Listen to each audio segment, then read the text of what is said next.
Good.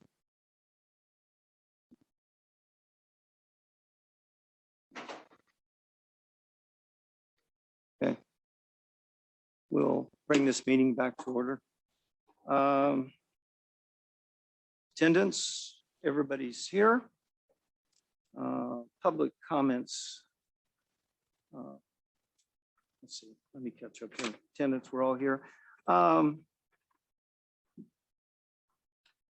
We'll do the public comment announcement. Pursuant to board policy number 2350, public comment may be limited to 3 minutes per person or 30 minutes per topic. All speakers who would like to comment regarding a matter on the meeting agenda must submit a public comment card to the board president or recording secretary prior to the point in the meeting at which time the agenda item is called. All speakers who would like to comment regarding a matter not on the meeting agenda must submit a public comment card to the board president or recording secretary prior to the point in the meeting for open forum or non-agenda items. Public comment cards are available in the back of the room and the information table, or from the recording secretary or online. We're asking all speakers to come to the podium when they address the board. Thank you. Okay, so let's pledge. Right hand over your heart, begin. I pledge allegiance to the flag of the United States of America and to the republic for which it stands, one nation, under God, indivisible, with liberty and justice for all.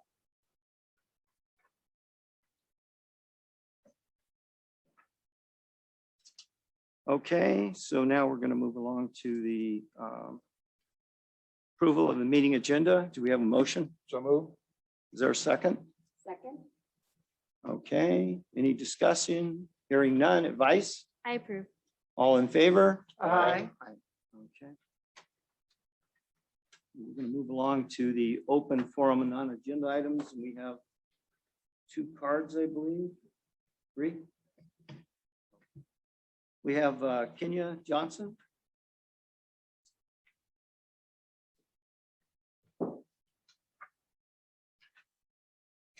Good evening, esteemed board members. My name is Kenya Johnson. I'm the Director of Student Activities and Community Outreach here at the Antelope Valley College. Okay. So I was wanting to make a comment to let you all know that our annual Student Success Kickoff event was held in person last week during our college's spring break. So this event is coordinated by the Outreach Department, and it is an event that is held for graduating high school seniors who are interested in attending Antelope Valley College. This year we had 1,044 students on the RSVP list, and we did have 766 students attend last week over the course of 3 days in person. Now, historically, 80% of the students who attend Student Success Kickoff will enroll at Antelope Valley College. We start the planning for this event in September, and all of the students before they attend have completed our AVC application, our online orientation, and they have received an ed plan. So this event has a very positive impact on our enrollment here at the college. I did want to let you know as well the amount of collaboration and participation that takes place on campus to make this event happen. We have an opening session. We have presentations from our counseling department, our financial aid department, our first year experience program, and a presentation from our growth mindset, a presentation about growth mindset led by our Learning Center faculty. We also have a lunch and a resource fair. All of this took place at last week's event. And this year, our presenters included our college president, our vice president of academic affairs, one of our professors from the philosophy department, our director of first year experience, and a student speaker. And then we had 11 Antelope Valley College counselors presenting to students throughout the day. We had 16 financial aid staff members presenting to students throughout the day.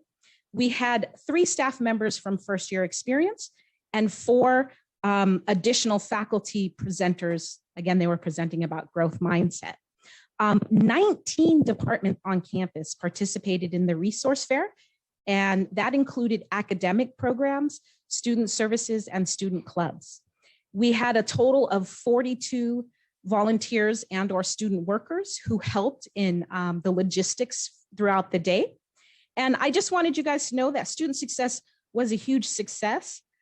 Student Success Kickoff, it was a big success, and we're very proud of the work that all of the staff who participated did on those 3 days last week. So thank you.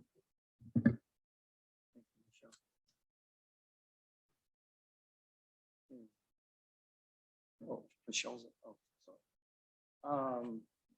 Yeah, Michelle Hernandez.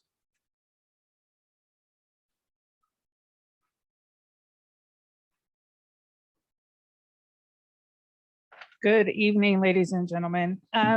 Michelle Hernandez, Director of First Year Experience, and I kind of want to piggyback on some of the work that Outreach has done. We followed Student Success Kickoff on Saturday with our parent and family orientation presented by our First Year Experience team. We hosted 38 families in this room live and in person. And the overwhelming response was appreciation for the information. As we know, high school students don't always share with their parents when they get home. So a lot of the information that they got at Student Success Kickoff doesn't always trickle down. And so we wanted to provide an opportunity to educate them about the college.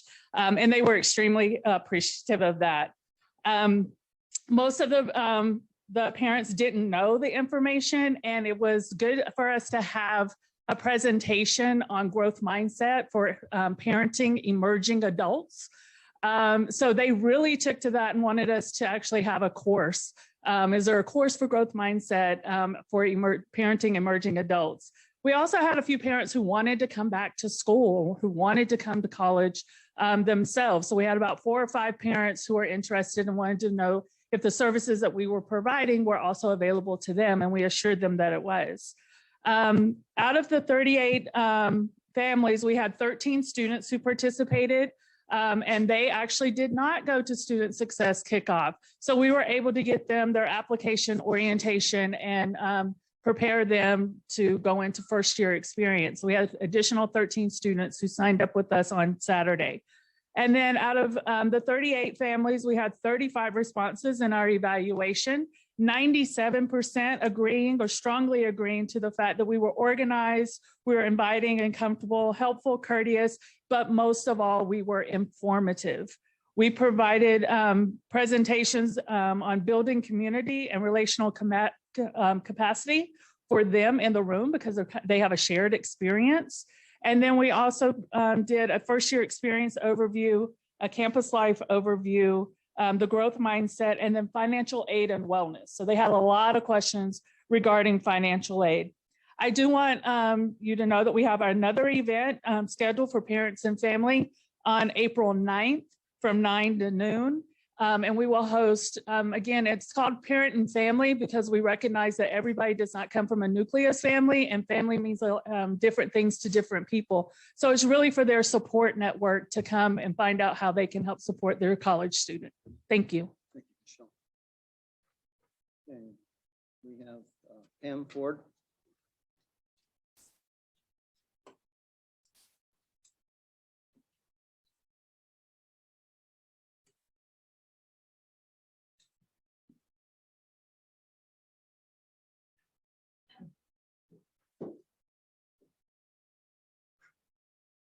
Good evening. It's Pamela Ford, and I'm the president of the Classified Union. And I'm speaking in support of David Adams, engaging his First Amendment rights and addressing public concern on points we agree are concerning. In his prepared statement, he addressed fiscal management, the firing of the vice president of academic affairs without cause. Was that a lie? Hiring a friend at the highest salary, was that a lie? firing of 2 minority vice presidents, and not showing up for the action imposed. Was that a lie? Attempts to meet were canceled. Was that a lie? And he addressed the Omar incident and the board being stewards. You are stewards. Was that a lie? It's all true, and it's time we all spoke up. Board policy addresses respecting others and acting with civility. There was nothing civil about the way the president lashed out at David Adams. I reviewed the YouTube and video and asked others to do the same.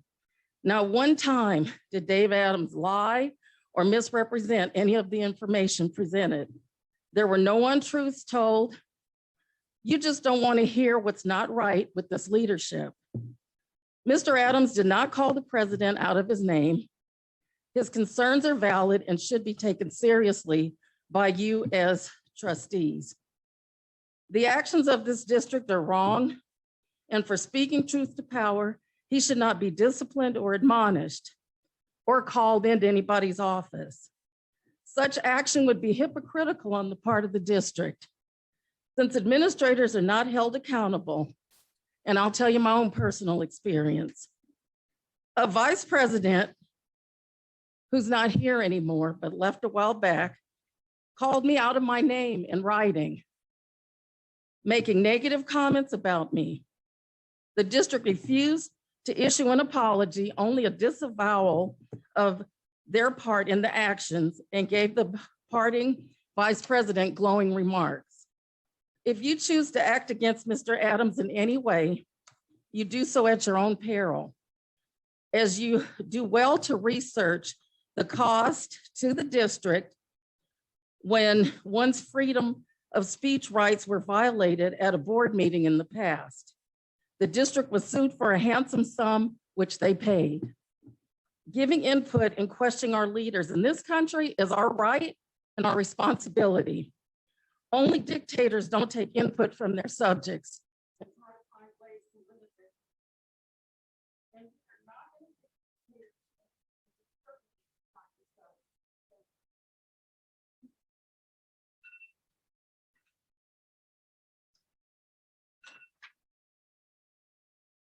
Okay, we'll move on to item 12.1, approval of the consent agenda items. And I believe, Mr. Reeves, you wanted to. Oh, hold up. There were no report out of closed session items. Okay, go ahead. Okay, I wanted to pull 12.9, 12.17, 12.18, 12.19, 12.20, 12.21, and 12.22.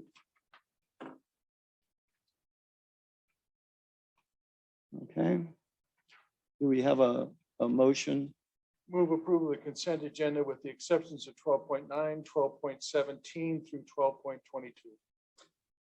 Okay, any discussion? We have a second? Yes, second. Okay, any discussion? Hearing none, advice? I approve. All in favor? All right. Okay, and let's go down to the first item. Mr. Reeves. 12.9, I have some questions about the bookstore.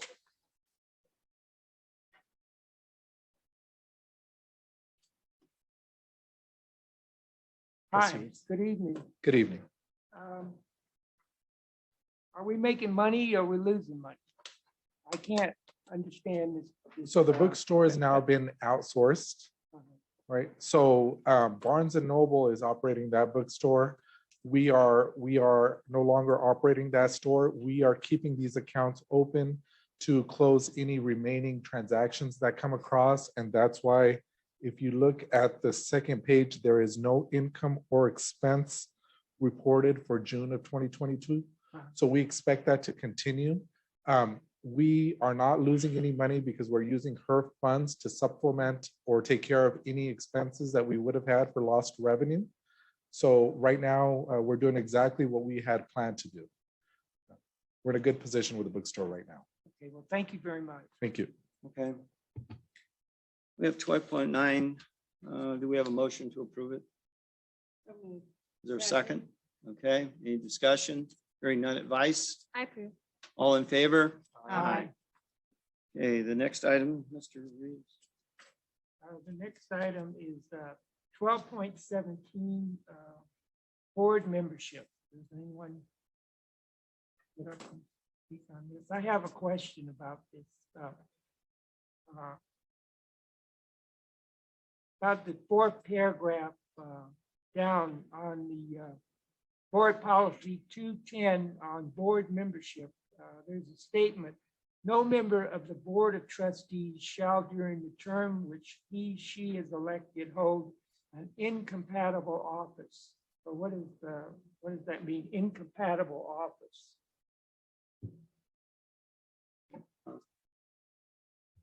An incompatible office is one that, pursuant to Government Code 1090, means that there's a conflict or there's an issue in terms of being able to serve on both boards. It's defined in the Government Code for elected officials, for them to not participate or hold incompatible offices that are inconsistent. Okay, who determines what is an incompatible office? It depends on the circumstance. It could vary. It could be the Fair Political Practices Commission. It could be a court of law. It could be the individual who holds two offices that are incompatible. They can determine that on their own, that once they see that serving in both functions are inconsistent with their duty of loyalty to either of the other offices. Okay, thank you very much. Okay, we have item 12.17. Do we have a motion? So moved. Is there a second? Second. Any other discussion? Hearing none advice? I approve. All in favor? Aye. Aye. Okay, next item.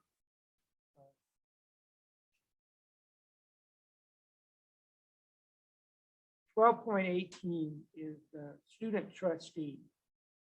Now, am I right in understanding that the student trustee can make motions and for things? Legal counsel, is that correct? That the student trustee can make motions? Well, the practice of this particular board has been no, that if the board approves or agrees to that they can make motions. However, the elected officials are the people who are responsible to the citizens of the community to make and second motions and approve the agenda. Typically, as the president of the board calls for a vote, he asks for advice, and that's where we entertain the student's preference, because the student is not an elected official and cannot be held accountable for the actions of this board. Thank you. Okay, we have item 12.18. Do we have a motion? So moved. Is there a second? Okay. Any further discussion? Hearing none advice? I approve. Okay, all in favor? Aye. Okay, you have another item? Yes.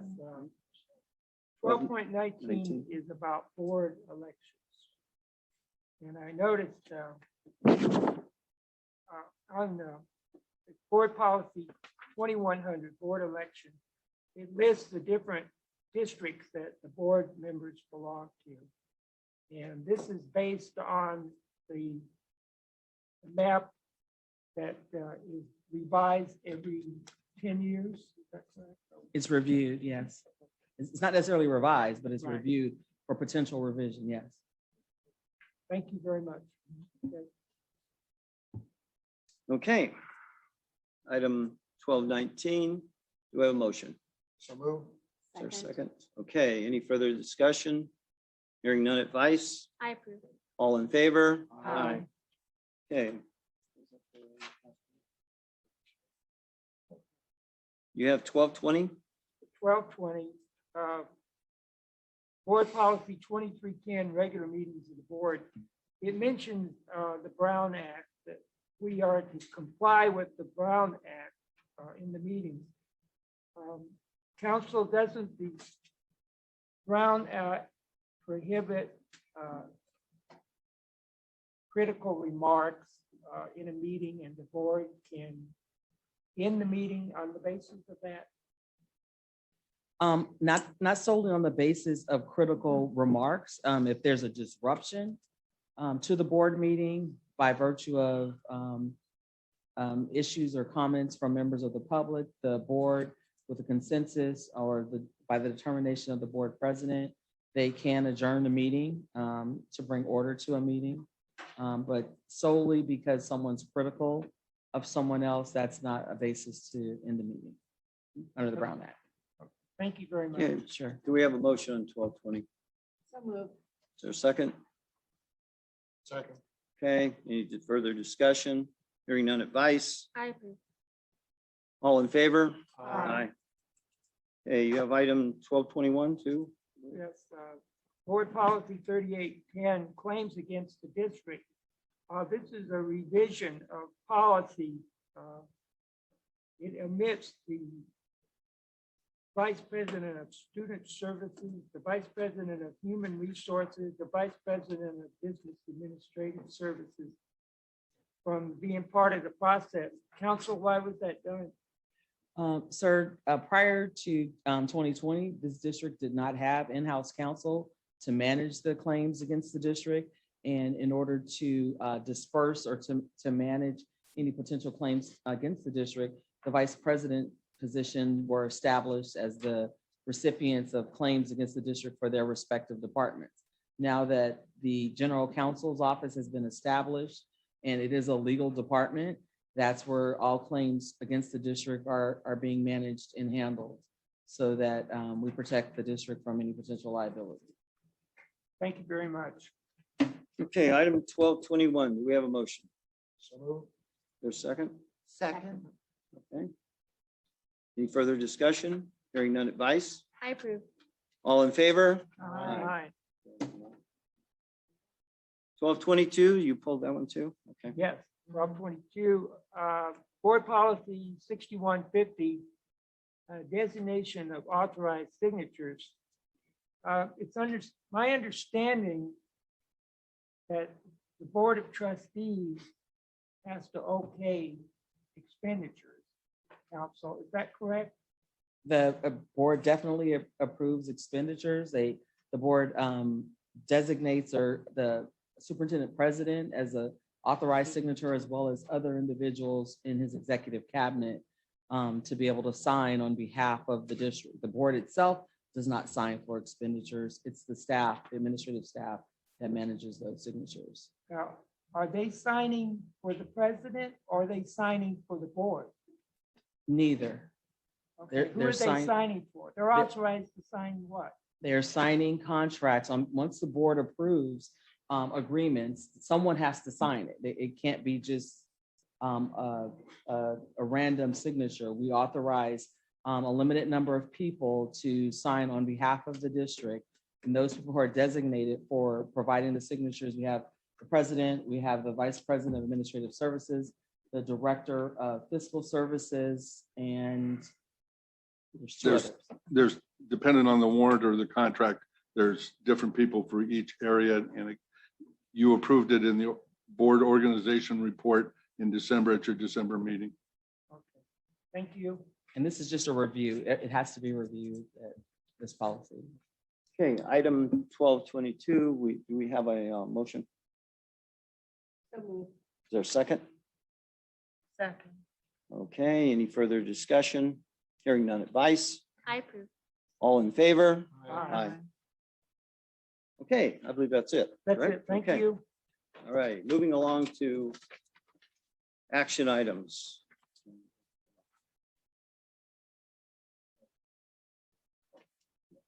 Okay, so right before we do that, we're going to have Mr. Davis come up and recognize our tenured faculty.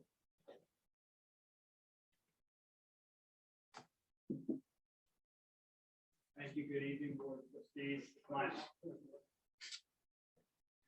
It's my honor tonight to present the 2022 tenure class, one that the Academic Affairs Division is especially proud of, and I know the Board of Trustees is as well, as they were hired for one job and then in an instant, their job completely changed. And they they perform their primary teaching duties at the highest level while becoming part of the AVC community. The first tenured faculty member is Kimberly Barker from Child and Family Education. Ms. Barker serves on several state and local committees that support teaching. In her own classroom, Kimberly is intentional and humanistic. Kimberly is the co-founder of the Coalition on Anti-Racism Education. She was recently a featured speaker at the National Education and Development Conference on reinforcing humanity in education. And the best part is she's an alum of Antelope Valley College. Second candidate is Alfred Brubaker from Aircraft Fabrication and Assembly and Airframe Manufacturing Technology. Mr. Brubaker has vast industry experience, military and civilian, which greatly enhances the learning experiences for his students and prepares them for the workplace in an authentic way. He oversees the Airframe Manufacturing Technology Baccalaureate program. Mr. Brubaker has been highly involved in course development and revision in both AFAB and AFMT, developing 4 new certificates, and they will begin to be offered in the fall. He's an integral member of our aeronautical team. The next candidate is Mary Jacobs from nursing. Like Mr. Brubaker, Ms. Jacobs is a practitioner in her discipline. As an OB and pediatric nurse, she constantly interjects her field experience into her teaching, which enhances student learning. Mary is an advisor for the California Nursing Students Association and has provided training to several faculty on teaching OB and pediatrics.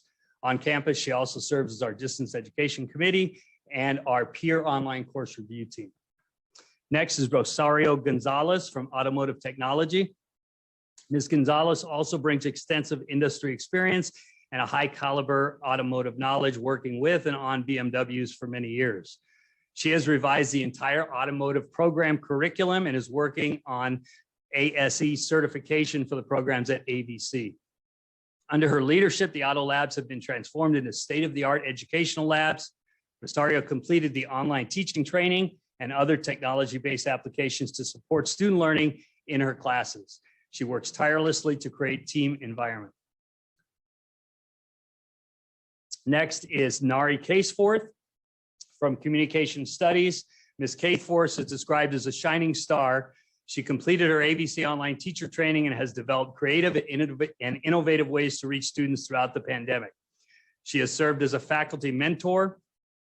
Nari has been active in program review, updating courses, accreditation, and academic senate, and has served on several campus committees. Nari's teaching is extraordinary and students appreciate her professional yet personable style. She serves our law scholars program with her rigorous augmentation and debate course. Marissa Latuna is also nursing. Ms. Latuna came to AVC after having built an RN program at another institution. She specializes in psychiatric and mental health courses and transitioning to professional nursing. Marissa also took our peer online course review and online education trainings. She creates a student-centered environment that helps her students succeed. And on a sidebar, she's also a lawyer. Andrew Maschauer from math. Mr. Maschauer teaches a variety of courses, including pre-calculus and college algebra for liberal arts, which is becoming a vital course for our students under AB 705. Mr. Maschauer has exhibited a great passion for teaching, and that is reflected in remarks from students and colleagues. Andrew is active on campus and in his department. He also serves as our Basic Needs Committee Chair. Lastly, Mariko Shimizu from mathematics also. Ms. Shimizu teaches pre-calculus, calculus, and analytical geometry. Her students comment on her ability to break down challenging concepts to make them easier to understand. Mariko is one of our most popular math instructors, praised by her students for her commitment, compassion, and dedication. She adapted to the HighFlex teaching modality extremely well. She has worked to improve our STEM pathways and done research on how to best serve students with co-requisite courses. Thank you. Thank you. Yeah.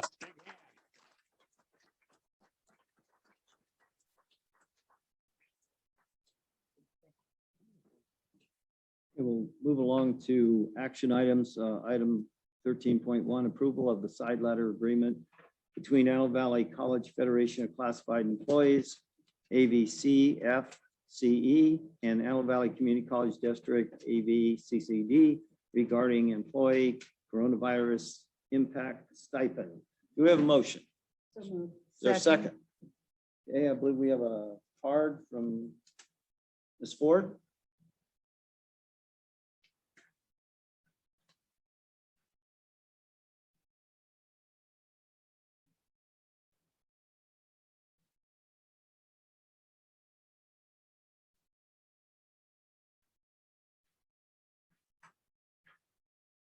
I'm seeking a response from the trustees.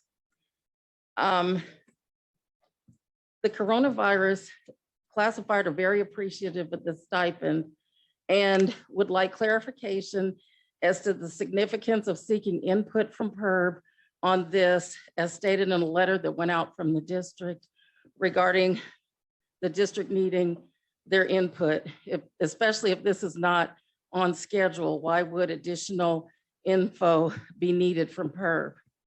Also, is there any timeline as to when these stipends will be released to classified? I'm not sure with that first question, Pamela, with regard to PERB or the relationship to PERB. I wasn't sure either. That's why we're asking. Okay, I don't know what question, There where, was an email that went out to the district, to the campus explaining that there was, that the TA had been, or the MOU had been signed off. And that they had to check with PERB to see if there's any input or something. So I don't understand it. I'm just asking. okay, why. I think, well, Mr. Barr has a response. PERB, I'm PERS. sorry, PERB. Yeah, so it's related to the retirement system, STRS and PERS, state teachers retirement system and the public employee retirement system. It has nothing to do with PERB.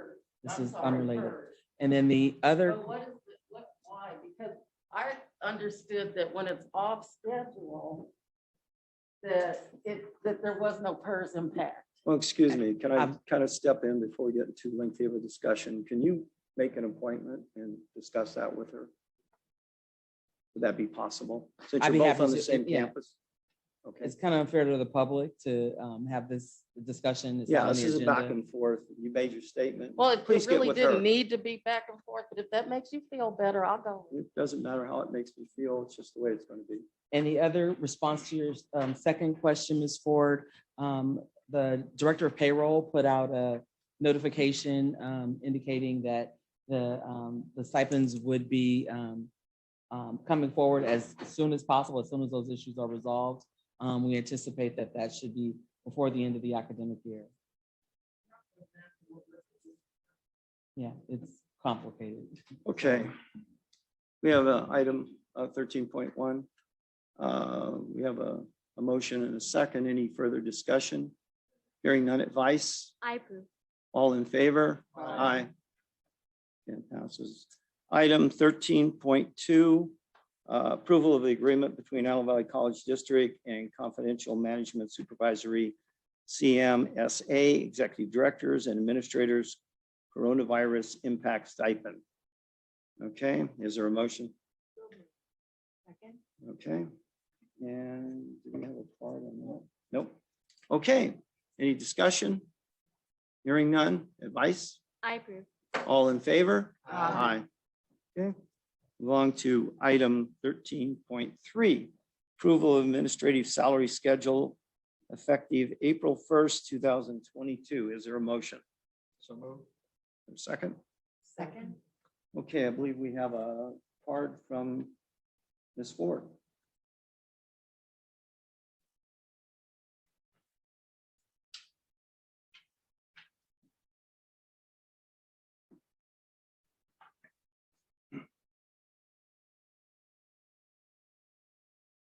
Again, I'm seeking a response from the trustees. Normally, salary increases, even for administrators, are effective July 1, usually sometime after negotiations. So why is this increase to administrators effective April 1? Also, the reorganization stipulated that there would be additional steps to those who were being impacted by the reorganization, but this looks like overall increases for all administrators, and I'm just wondering why the change.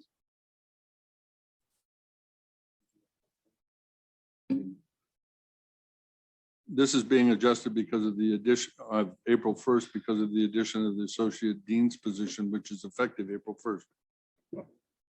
As was stated in the reorg, and I can tell you that there were 2 steps added to the overall schedule for everybody from 8 to 10. This was, as you know, the faculty schedule is 26 steps, and the classified schedule, while it stops at step 5, has 3.5% increases on longevity up to 36 years. This is consistent with the compensation philosophy that the board adopted in 2017, and the last time the administrative salary schedule was adjusted was in 2017. The data used to establish the median and comparisons for these positions comes from the Association of California Community College Administrators, or ACA, and their annual survey, and a comparison with the College of the Canyons for associate dean's positions. So this was an adjustment that was made to the schedule that hasn't been adjusted in 5 years. The other reason for this adjustment in the schedule is competitiveness. State of California is going through what is known as the Great Resignation, and there are vacancies all over the state. And this is to allow Antelope Valley College to be competitive in recruiting. Okay, we have a motion and, oh, do we have 2 more? Dr. Aurora Bird? I just had one thing to say, that you're correct, Mr. Knudsen. It was the salary. It wasn't, I didn't think it was the entire salary schedule. You stipulated in your reorganization that it was the steps in column that we're going to increase, that we're going to change or be adjusted. That's all. And they did 2 steps. Okay, Dr. Aurora Bird.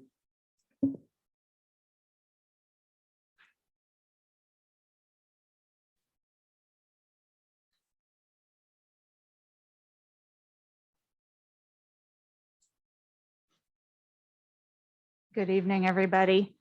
So like Ms. Ford, I was surprised to see this updated salary schedule. My concern is that the spreadsheets used to justify the administrative reorganization.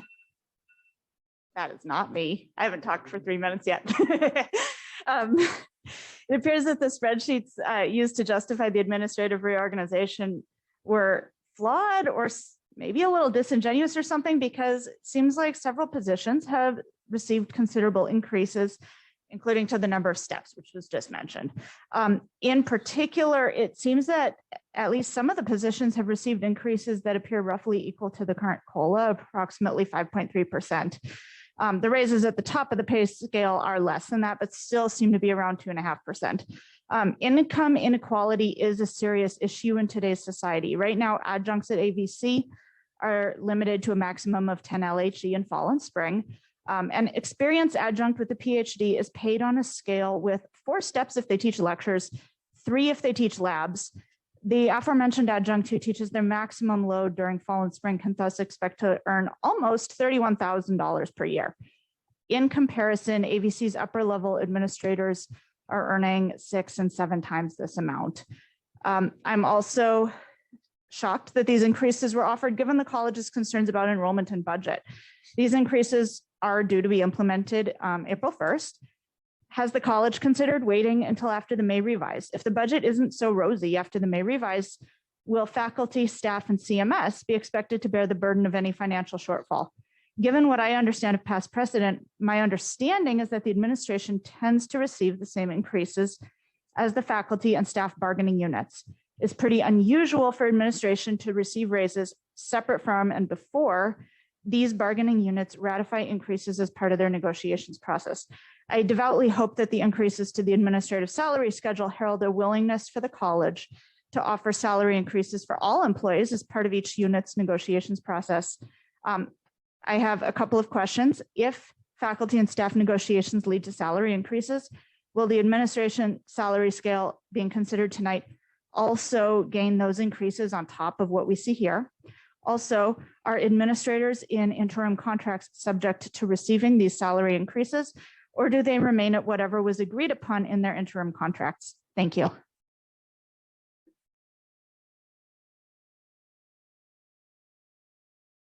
Okay, Jason Bowen.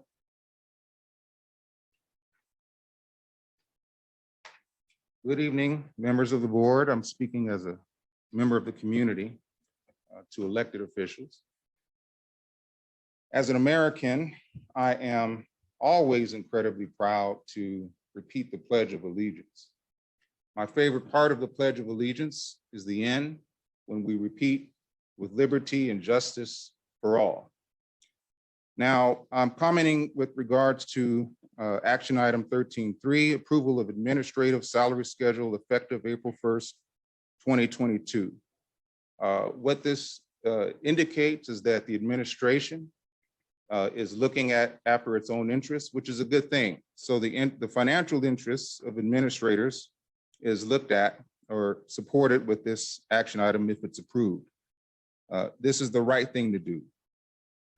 What's not right to do is when the financial interests of faculty and staff are not looked after. What this displays to me is that we have leadership by the few for the few. And this is my opinion. We see what happens in the world when governments and institutions lead accordingly, by the few for the few. Now that is extreme, but these sorts of things that we see in the world always begin very small and they set an example. In this case, what's most alarming to me and disgraceful is that we have a system of checks and balances to ensure that justice and fairness are extended to all, and yet I have failed to see that from our college leadership. So I'd like to encourage all of you to extend the fairness that you extend to yourselves, to faculty, staff, students, and also members of the community. Thank you. We have a motion on the floor and a second. Is there any further discussion? Hearing none, advice? I approve. Okay, all in favor? Aye. Mr. President, I have a comment. Okay, Mr. Reeves. One of the speakers made a good comment about we're in negotiation with classified and the teachers. And will this go up again? If they're given a raise, then the administrators will be given another raise.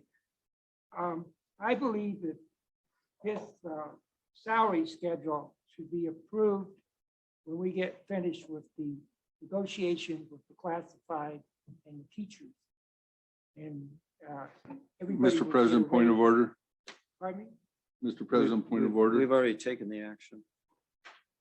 Yes. And we already voted on it. Your time to speak on that was when I said any further discussion. Okay. I think that's incorrect.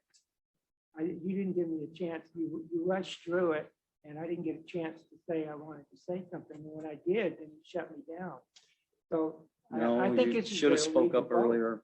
I it's give a everybody a legal vote. chance. Just be quicker. I don't think it's correct to give a raise to the administrators when we're negotiating with classified and teachers. Everybody gets a raise at the same time.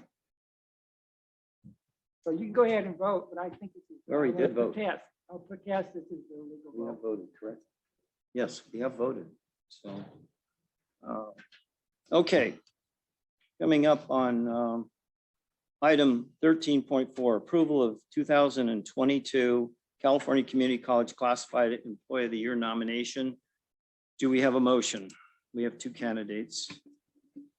Mr. President, on behalf of the Board of Trustees, it's my honor to nominate Mr. Peter Seuss, HVAC Facilities Systems Lead, as our California Community College Classified Employee of the Year.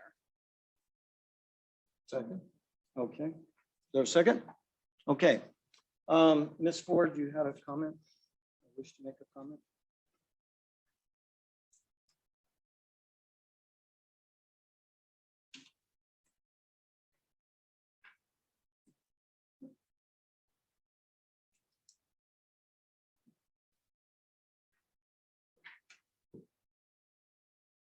I first of all want to say that I am so thrilled and pleased that Pete has received this nomination and being recognized for the work he does. And and representation of our community college.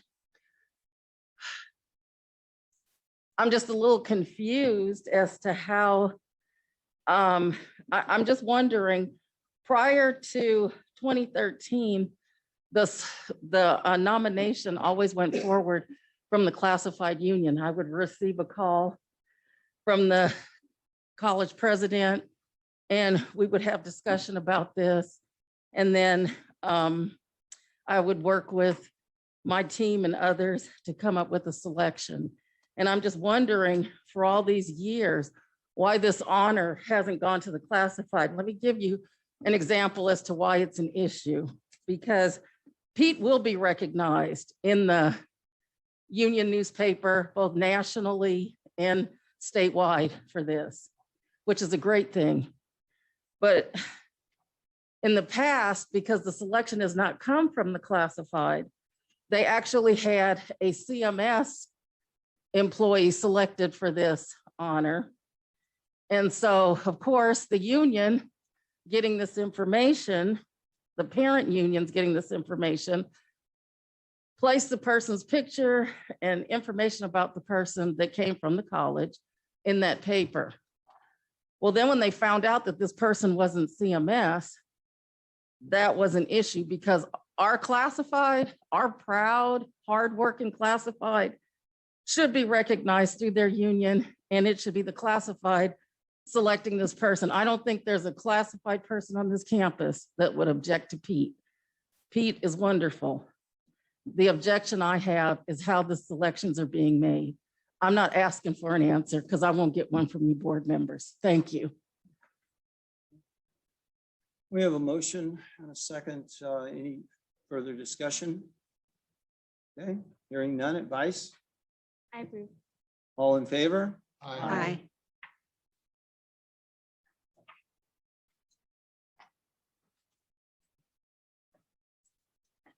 Okay, moving along, we have item 13.5, approval of nominations to the California Community College Trustee, CCCT 2022 board election. There are choices of 6. Do we have a motion? Mr. President, I'd like to suggest that, as in the past, the board has selected candidates from close community college districts, both physically and in size. And so I would like to nominate the following 6 people for the board to vote on: Jose Alcala, Riverside Community College District; Mary Strobridge, San Luis Obispo County Community College District; Danny Kelly, Redwoods Community College District; Juan Delgado, Yuba Community College District; Sharon Pinkerton, Victor Valley Community College District; and Milton Richards, Yosemite Community College District. Okay, is there a second? Yes, second. Okay, any discussion? I do have a discussion item. I believe that Mary, it is. Yeah, Mary Strobich. When I was reading her description, I was a bit confused as to why we would nominate her, just because she doesn't directly answer any of the questions, seems to evade it a bit, and just gives vague responses, in my opinion. I can go into more detail on that if you like. Go ahead. Okay, just need to find her statement.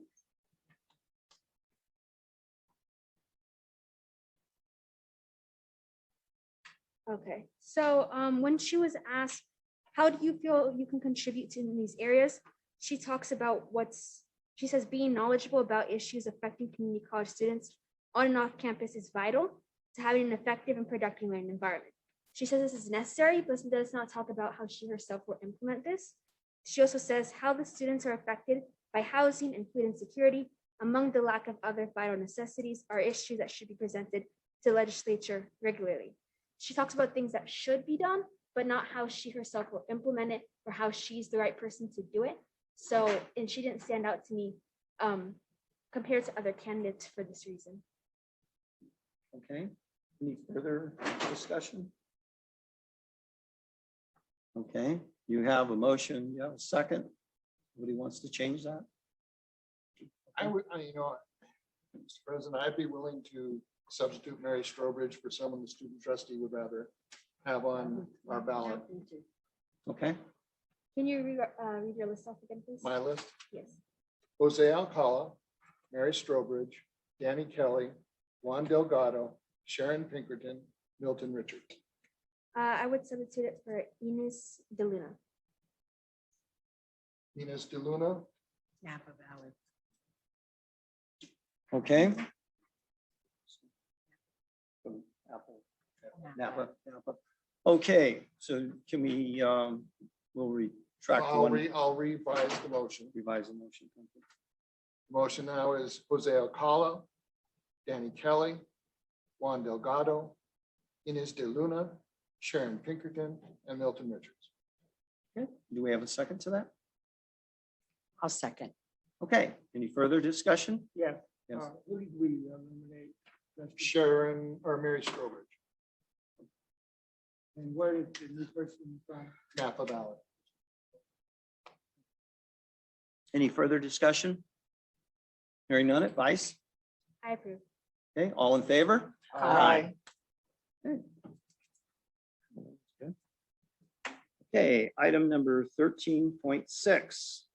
Approval of easement agreement with Antelope Valley Transit Authority. So moved. Okay, is there a second? Second. Any discussion? Hearing none, advice? I approve. All in favor? Aye. Item 13.7, approval of services agreement with Graduate Communications to provide a marketing strategy for low enrollment. Is there a motion? So moved. Is there a second? Second. Okay, any discussion? Yes, Mr. President. Would somebody explain to me what this is all about, what's going to happen?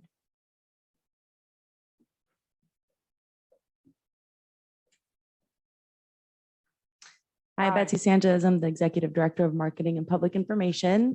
We are bringing Graduate Communications on board. They are higher ed experts in marketing. They've been doing this for more than 20 years with a variety of colleges. We are in a pretty dire situation across the state, and we need to really up the ante on our marketing efforts and get really creative. And that entails bringing in a third party to really help us look at what we've been doing since COVID hit and what we need to do to actually start to get some real engagement within the community through all different kinds of marketing, but outreach as well. And they're going to help us pull together a comprehensive plan, working with a work group on site. So is that to attract students or staff or what? Students, correct, potential students. So, okay. What do we do locally about marketing? What do So you since do? COVID began, we've been airing commercials on Spectrum. We have had commercials on Pandora, High Desert Radio, which is here locally. We've done social media pushes, in addition to all of the efforts that Outreach does, as well as First Year Experience, which you've heard about earlier. So we are boots on the ground with all types of advertising. We're currently looking at billboards, bus wraps, and things of that nature to go even deeper and penetrate the market more. You use print media like newspapers too? We do to some degree, but as you can imagine, the target audience that we're trying to reach right now is digital, and they're on social media. So we really, really need to do more there. Oh, you don't use hard copy print? I mean, we do purchase an Antelope Valley Press from time to time, yes, but the target audience that we're trying to reach are potential students, the high schoolers that are coming in. They are on mediums such as TikTok, Facebook, Instagram, et cetera. Okay, thank you. Welcome. Okay. So motion is second. Any further discussion? Hearing none, advice? I approve. All in favor? Aye. Okay, moving along, item 13.8. Approval of agreement with Cwdl CPAs for independent audit services provided during fiscal year 2022, 2023. Is there a motion? So move. Is there a second? Second. Okay, any discussion? Hearing none, advice? I approve. All in favor? Aye.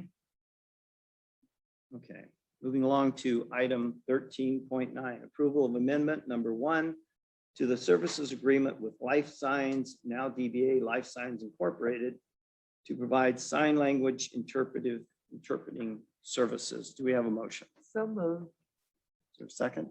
Second. Okay, any discussion? Hearing none, advice? I approve. All in favor? Aye.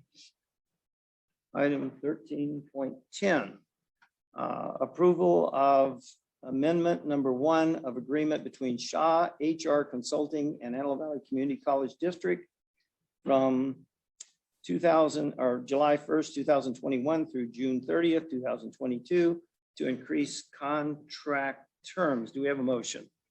So moved. Is there a second? Okay, we have Ms. Ford.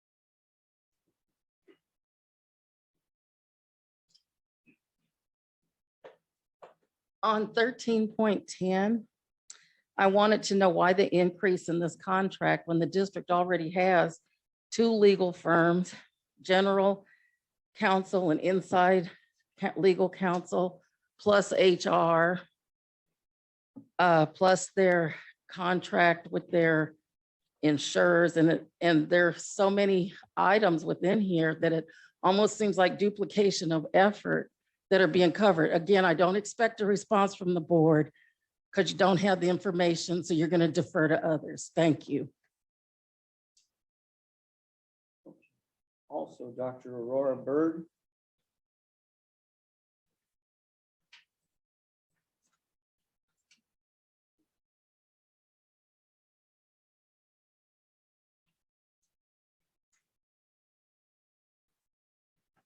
Hello again.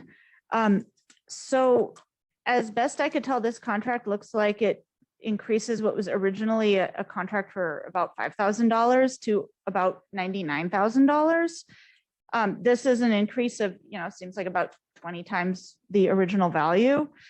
And I wanted to understand why the contract is simply being added to or amended versus being sent out for bids. My concern is that, it's one thing to have a $5,000 contract that, then gets adjusted by 20% of its value, but an increase of this magnitude is concerning. And it seems like maybe this was an attempt to just get in the door with a small contract and then adjust it into a really big one. When maybe the small contract would not have been scrutinized as carefully as it might have if it was for a larger amount. Now, maybe I've got completely the wrong end of the stick on this. I only know what I was able to see by looking at the attachments, but I would welcome a deeper understanding of why this contract is being increased by so much without consideration of other firms or bids or other options. As Ms. Ford mentioned, the district does have quite a lot of legal assistance and other firms involved right now. Thank you. Just a brief response to Dr. Bird's inquiry. If you take a look at attachment 1, the scope of work that Shaw Consulting, they're not a law firm, first of all, so they don't provide legal services. And so what Shaw does, as distinguished from the general counsel and other attorneys, is they provide consultancy services in various areas. Given the number of employees who have had changed circumstances, particularly from the various bargaining units, who may require accommodations under the Fair Employment and Housing Act, the ADA, and other types of disabilities, there's a need to have assistance in order to determine what are appropriate accommodations for those individual employees. In addition, they also do investigations, especially in circumstances where we need an independent, unbiased individual. Sometimes it's not in the best interest of the district to have those folks in HR or the general counsel's office to conduct those particular investigations. If you just take a look at the attachment, it speaks for itself, as well as various staff are always here and available to meet with you if you're ever interested in finding out how the district's operations are run. Okay. Mr. President, also just to clarify, these are not to exceed amounts. Okay, we have item 13.10. Got a motion, a second. Any further discussion? Hearing none, advice? I approve. All in favor? Aye. Item 13.11, 11, and I believe Mr. Reeves needs to abstain from this. Mr. President, I have a question of council. I cannot vote on this matter. Can I speak on this matter? It would be similar, in terms of you're required to abstain for some reason or another, it would be inappropriate for you to also participate in discussion on it. Okay, thank you. Okay, so we have item 1311, approval of First Amendment to agreement for clinical programs with Kaiser Permanente Medical Group. And do we have a motion? So moved. Is there a second? Second. Any discussion? Hearing none. Advice? I approve. And all in favor? Aye. Okay. So moving along to 13.2. Approval to ratify the agreement with Cambridge West Partnership LLC for the Educational Master Plan. Request for proposal, AVC 2021-22-10. Do we have a motion?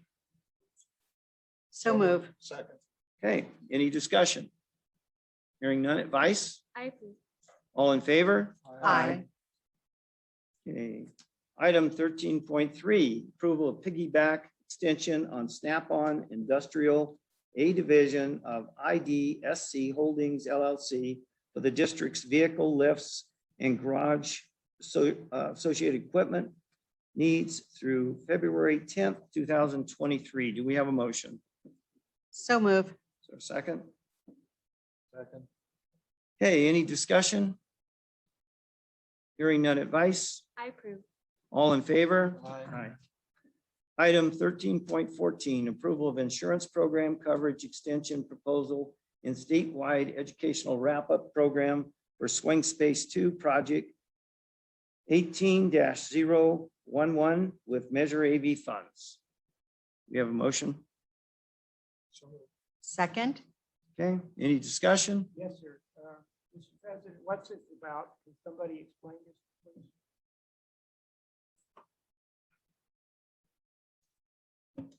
This is SUEP. Yeah, Good evening. This is because of the extension of time and the increased costs for the project. The SOEP OSEP program provides insurance, and we set a construction budget at the very beginning of the process. So the SOEP OSEP they charge us a percentage of that construction budget. When the construction budget increases, as this one has, because of a delay in materials, a delay in time, that type of thing, it also increases, which is why we see the increase now. Okay, thank you. Welcome. Okay. We have a motion and a second. Any further discussion? Yes, I have a comment. Mhm. These scopes of work are attachments and additional documents that we receive prior to the board meeting. And I think it is true due diligence to read and review those things so that we are all in the loop about what we are voting on and what we are approving. Thank you, sir. Okay, thank you. Any further discussion? Hearing none. Advice? I approve. All in favor? Aye. Item 13.15.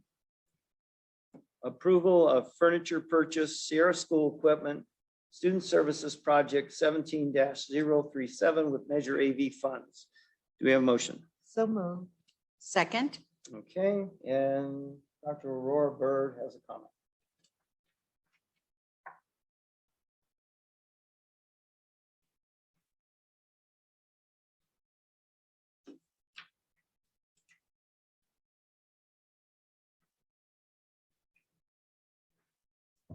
So I always try to go through the board agendas as carefully as I can ahead of time. And this one, it appears that there's a custom front desk for, it looks like the new SSV building in this. And the price including tax for this custom front desk is $192,000. And I don't know, I was looking at that and that seems like a lot for a front desk. I'm assuming this one like sits up and sings or something. But I wanted to understand more about the bidding process for this, or an attempt to set up a front desk for less than this. It seems like a lot, so maybe I'm missing something really, really big about this front desk. But again, an adjunct who teaches to their maximum load can make almost $31,000 a year. This desk costs about 6 times what an adjunct makes per year, and more than what apparently all but about 2 employees at AVC make per year. Median household income in Lancaster is about $55,000 per year. I'm only half joking, but I'd like to suggest we consider IKEA for this desk. I'm not sure, but maybe I'm really, really missing something. But it just seems like a lot of money for a front desk, even a nice one for a building that students will enter as they're new to the college. Thanks. Any further discussion? Okay. Hearing none, advice? I approve. All in favor? Aye. Okay, moving on to item 1316, approval of project assignment amendment to Vital Inspection Services for Project Inspector of Record Services, Cedar Hall Project 18-021 with Measure AV funds. So move. Second. Okay, any discussion? Hearing none, advice? I approve. All in favor? Aye. Okay, item 13.17.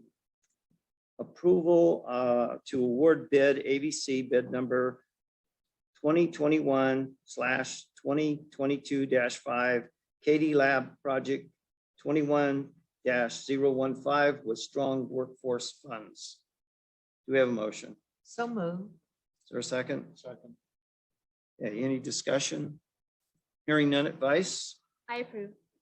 Okay. All in favor? Aye. Okay. Item 13.18, approval to award bid for turbofan engine RFB number AVC 2021/2022-9A to Select Aerospace Industries, Inc., DBA. Is there a motion? So move. Second. Okay. Any discussion? Hearing none, advice? I approve. All in favor? Aye.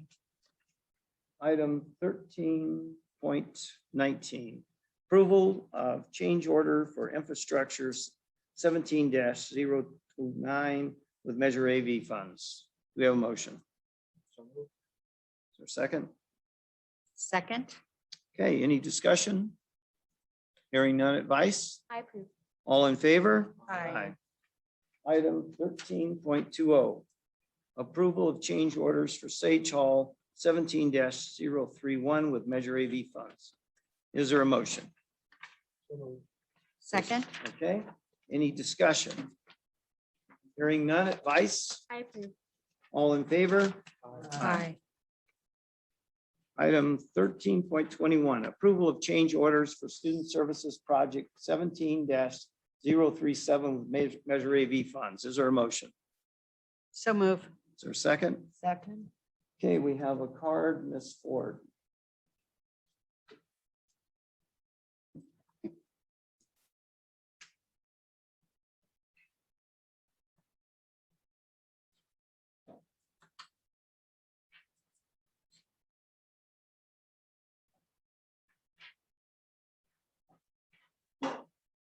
So I just want to thank Shami and Ron Benedetti for revising this document so that it's more readable and understandable.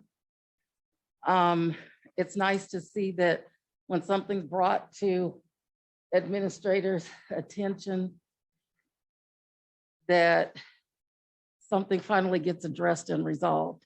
I'm not hearing that from the board or any other administrator. Okay, we have a motion and a second. Any further discussion? Hearing none, advice? I approve. All in favor? Aye. Okay, item 13.22, approval of change order for Discovery Lab Project 17-039 with Measure AV funds. Is there a motion? So move. Second. Okay. Any discussion? Hearing none, advice? I approve. All in favor? Aye. Item 13.23, approval of change order for Swing Space 2, project 18-011 with Measure AV funds. Is there a motion? So move. Second. Okay, any discussion? Hearing none advice? I approve. All in favor? Aye. Okay, 13.24, approval to file notice of completion, resolution of acceptance on the Sage Hall project 17-031 for Best Contracting Services, Inc. with Measure AV funds. Is there a motion? So move. Second. Okay, any discussion? Hearing none, advice? I approve. All in favor? Aye. Okay, item 13.25, approval to file notice of completion and resolution of acceptance on the Sage Hall project 17-031 for California fence with Measure AV funds. So move. Okay. Second. Okay, any discussion? Hearing none advice? I approve. All in favor? Aye. Okay, item 13.26, approval to file notice of completion resolution of acceptance on the Sage Hall project 17-031 for CTG Construction Incorporated with Measure AV funds. Is there a motion? So move. Second. Okay, any discussion? Hearing none advice? I approve. All in favor? Aye. Item 13.27, approval to file notice of completion and resolution of acceptance on the Sage Hall project 17-031 for LJ Acoustics with Measure AV funds. Is there a motion? So move. Second. Second. Okay, any discussion? Yes, sir, Mr. President. Is there any way we could condense some of this? Like, for example, talking about Sage Hall projects, could that be bunched up on the one screen? It lists each individual project, and we would just vote on the Sage Hall for all of them. Is that possible? I can address that, Mr. President. Yes, you can do that. It's up to the president and I when we review it. As you can see that there are several folks that like to make comments or have questions on individual items throughout the course of the meeting. And then you would have to unbundle them to be able to do that. Well, you could, President Knudsen, you could talk about Sage Hall, in general. But the questions we're getting are about specific elements. Just an idea. Okay, any further discussion? Hearing none advice? I approve. All in favor? Aye. Item 13.28, approval to file notice of completion and resolution of acceptance on the Sage Hall project 17-031 for K&Z Cabinet Company Incorporated with Measure AV funds. Is there a motion? So move. Second. Is there any discussion? Hearing none advice? I approve. All in favor? Aye.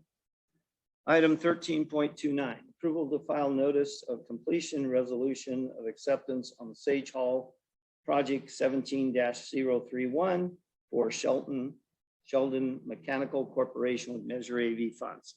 Is there a motion? So move. Is there a second? Okay, any discussion? Hearing none advice? I approve. All in favor? Aye. Item 13.30, approval to file notice of completion resolution of acceptance on the campus security project 17-040 Golden Star Technology Incorporated with Measure AV funds. Is there a motion? So move. Second. All right, any discussion? Hearing none advice? I approve. All in favor? Aye.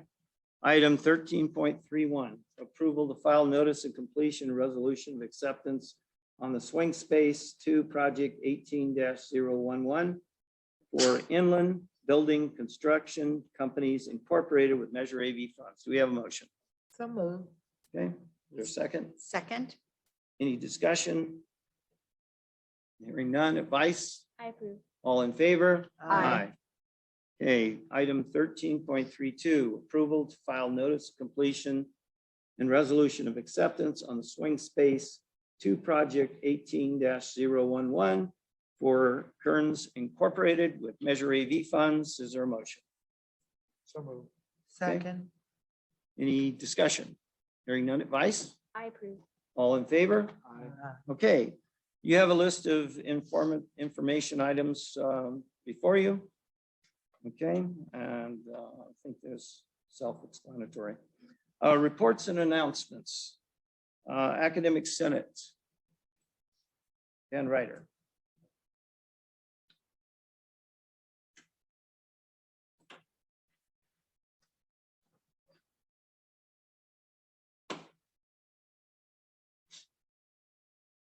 Good evening, ladies and gentlemen, the board, President Knutson. Appreciate your time tonight. I only have one item that I want to celebrate, and that is again to express my appreciation to the board for approving the recommendations of both the Academic Affairs and the Senate to approve the tenure of those faculty members. Tenure represents a commitment to the students, but also to the institution. Tenure means that they've demonstrated an internal dedication to teaching, not just research. And that reflects incredibly on our institution. I want to acknowledge the many faculty, the staff, the administrators that work with these faculty members through this process. We have nearly, at this moment, in addition to these 8, currently over 3 dozen faculty members in the tenure process. And that's not counting the ones that will come and join us in the fall. So I want to, again, celebrate that moment. I want to honor that. I want to honor that commitment, and I want to honor that support that the institution offers. The tenure, of course, is about the moment of that faculty member and their celebration and their journey, but it also reflects the commitment that we have as an institution. So thank you. Thank you. Item 15.2, Antelope Valley College Federation of Teachers, Dr. Aurora Berg.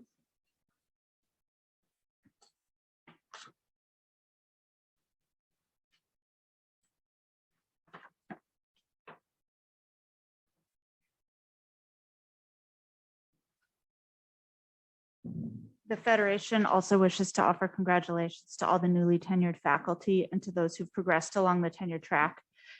Reviewing board meetings from the last few months, I'd like to speak about the First Amendment to the U.S. Constitution, which states that Congress shall make no law respecting an establishment of religion or prohibiting the free exercise thereof, or abridging the freedom of speech or of the press, or the right of the people peaceably to assemble and to petition the government for a redress of grievances.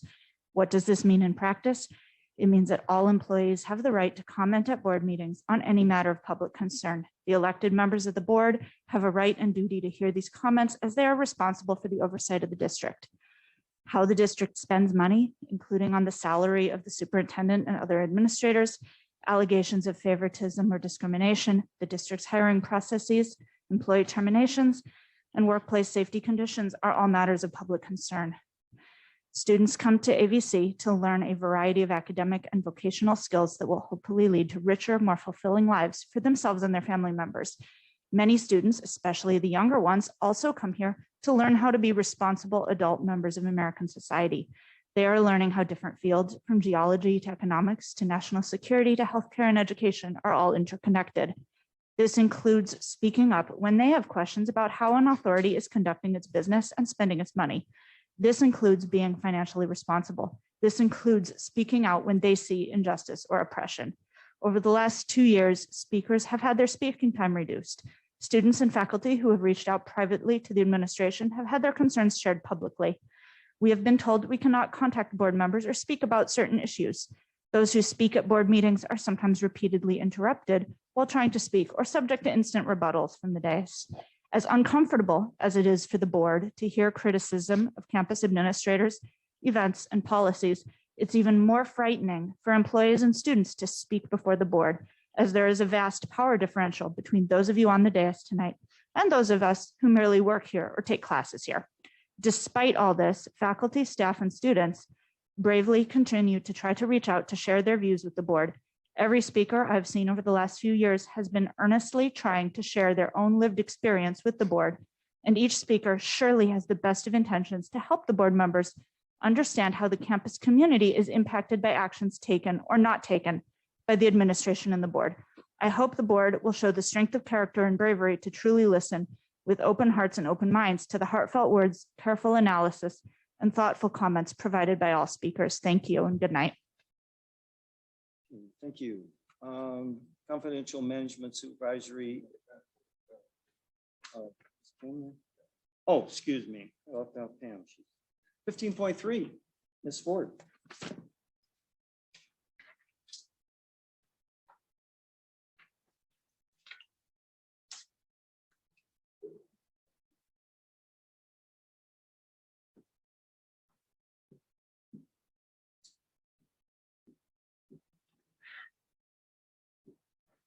Mr. Buffalo, your behavior over the last few board meetings toward me has been inappropriate, unprofessional, and unacceptable.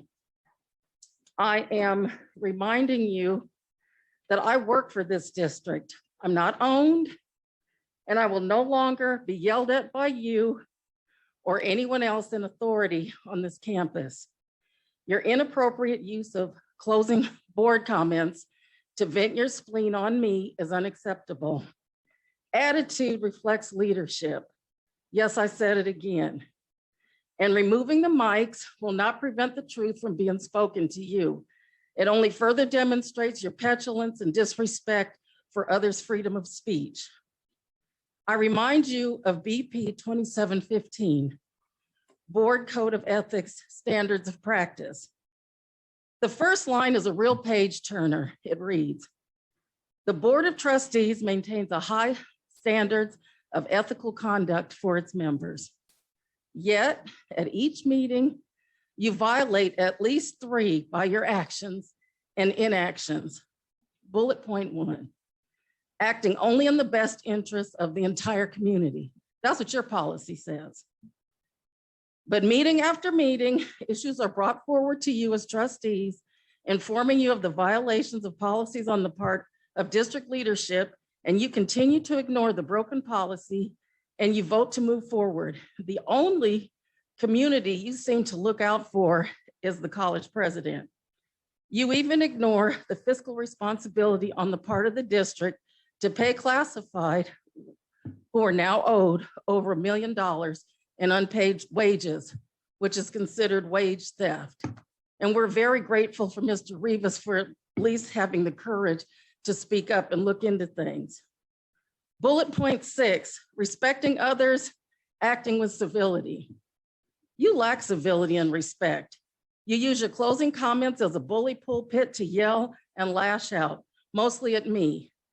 You demonstrate a pattern of cutting off minority speakers, saying your time's up, but inviting non-minority to let them know that their time, that they have 1 minute. You give them a reminder. You petulantly slam the gavel down after your nasty comments as if you've done your due diligence. Bullet point 7, being informed about the district, educational issues, and responsibilities of trustee leadership. This requires something of you. It requires you to be attentive, to look at all issues fairly and unbiased. And instead, you either look down, look away, or you spew anger when your turn comes around. It appears the concerns presented to you are matters of inconvenience instead of the reality that they can impact the district fiscally or violations Ms. of the Ford, very could you policies you please wrap it approve. up? You're on time. I'm wrapping. If you do not want to continue to hear from the unions that you so despise, then perhaps you might want to start answering questions, requiring resolutions to issues, and holding district officials accountable when rules and regulations are bypassed or are not followed. Thank you. Associated Student Organization. Oh, no, we got Michelle. You're there. Hi, Michelle. I don't have my glasses, so I can't see. Good evening. First, you call me early, then you skip me altogether. I know, just lack of glasses. Just on behalf of the classified management and supervisors, we just like to congratulate those faculty who made tenure. We appreciate their service to the college and look forward to working collaboratively with them in the future. Thank you. Thank you. Associated Students, Naheem Peoples.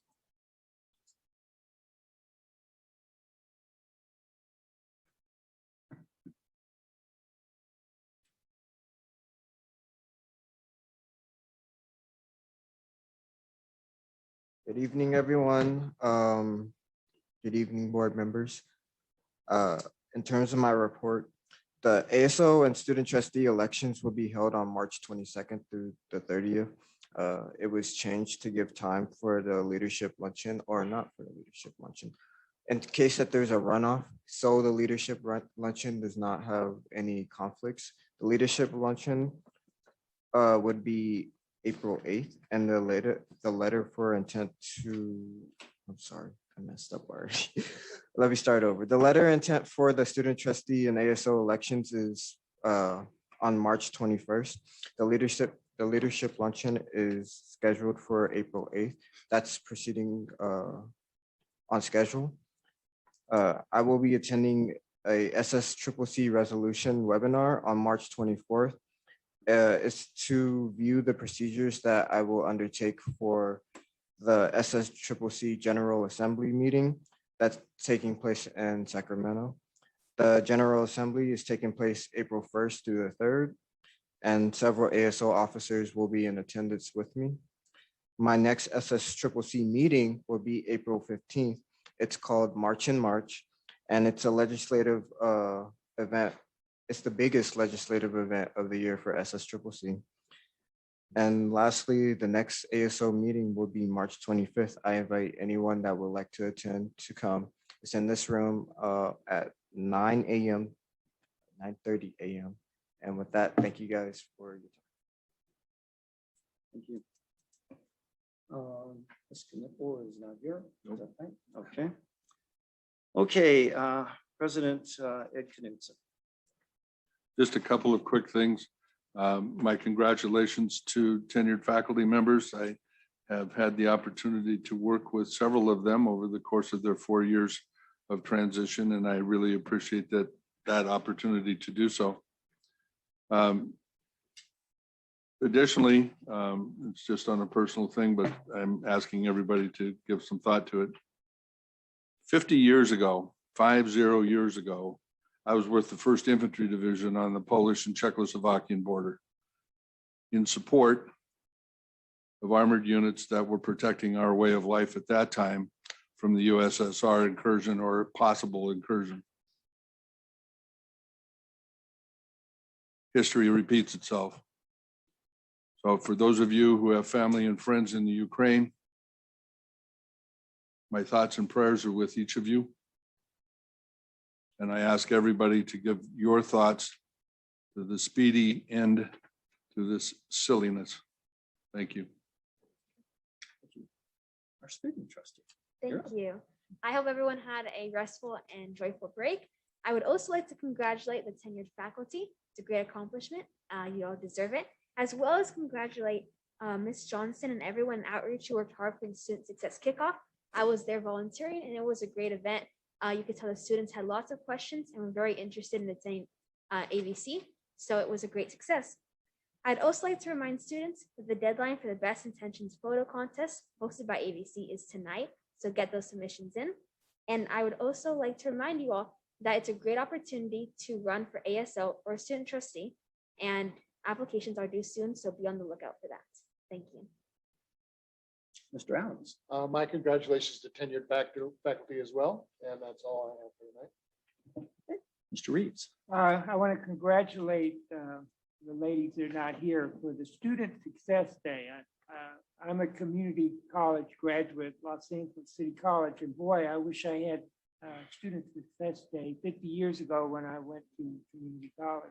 I think it's wonderful. It's a wonderful thing that Antelope Valley College has. Thank you. Okay. Sorry. Yes, I want to congratulate the tenured faculty also. I think that it's important, the areas that tenure was received in nursing, mathematics, sciences is very important. It's something I ran to promote, and I'm glad to see it happening. Thank you. Okay, Ms. Gaines. A couple of things. First, I want to congratulate the team who worked on the student success. Anytime we can get our prospective incoming freshmen on campus with family members, that is nothing less than a great day. I also want to congratulate those faculty members who reached tenure in their positions. And I just want to say thank you and welcome to Antelope Valley Community College. I want to say thank you to Antelope Valley College because tomorrow you have, I hope you think it's a pleasure, you're going to welcome 250 of my sixth graders to the campus. Do it with a smile. I'm sure I'll hear tomorrow evening how that went, but they are so excited to be coming to Antelope Valley Community College. The entire sixth grade class is coming. And today I had the pleasure of meeting with Dr. Davis and his team to make sure that Rosamond High Early College campus is moving forward with our commitment to offering college classes to our high school freshmen through 12th grade. And one other thing, I just wanted to also thank our athletic director, Mr. Gang, and our football coach who are coming to Southern Kern tomorrow to be the guest speakers at the football banquet. So we only won one game, but I think they'll give us a ray of hope for next year. Thank you so much. Thank you, Barbara. Okay, I'd like to thank our tenured faculty and say that's great. They've made it, and that's an incredible moment for them. And I look forward to working with all of you in the future. And that's all I have. And we'll adjourn this meeting. We're not going back into closed session, and we'll adjourn this meeting till April 11th, 2022. Meeting is adjourned. Yes, I did. Do you need me? No, 'cause